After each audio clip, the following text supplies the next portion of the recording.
হাঁটবে না? আপনার তো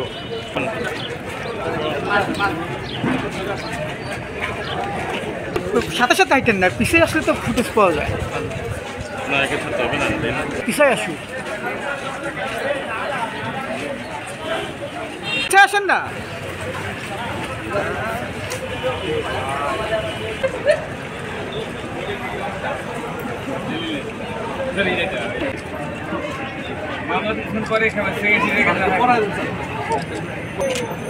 স্লোগান হবে না?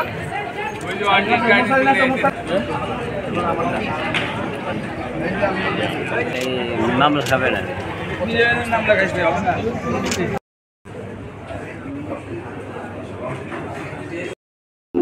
বিজ্ঞ অতিরিক্ত জেলা ম্যাজিস্ট্রেট গোপালগঞ্জ, অতিথিবৃন্দ এবং আজকের আলোচনা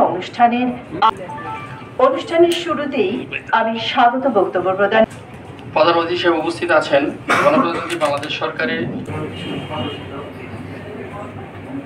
নতুন চালকের গত 24 ডিসেম্বর 2024 তারিখে গোপালগঞ্জ জেলায় পরিবহন এসপি স্যার ছিলেন এবং আমরা বুয়েট থেকে একজন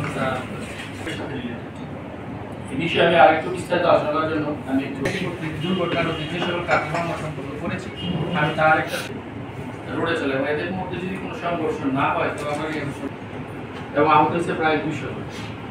আহতের পরিমাণটা গত মাস পর্যন্ত আমরা যে একটা তথ্য ছিল যে সড়ক দুর্ঘটনা যাত্রী চালক এবং উভয়ের মধ্যে সড়ক ব্যবহারকারীদের নিয়ম মেনে না চলা, গাড়ি রানিং আছে সেই গাড়িকে সিগন্যাল নিজে সিগন্যাল দিয়ে গতি আছে সর্বোচ্চ 80 কিলোমিটার গতিতে গাড়ি চালানো যায়। তা আমরা লক্ষ্য দেখেই বোঝা যায় ওভারস্পিডে চালাচ্ছে, ওভারলোড নিয়ে গাড়ি চালাচ্ছে, যে চালক ওভারস্পিড বা ওভারলোড নিয়ে গাড়ি চালিয়ে যাবে পথচারীদের রাস্তা পারানো চাকরি গ্রুপের 107 শিক্ষার্থীকে প্রশিক্ষণ কার্যক্রম অফিস হিসেবে বিজ্ঞ নির্বাহী ম্যাজিস্ট্রেট মহোদয়ের মাধ্যমে পরিচালিত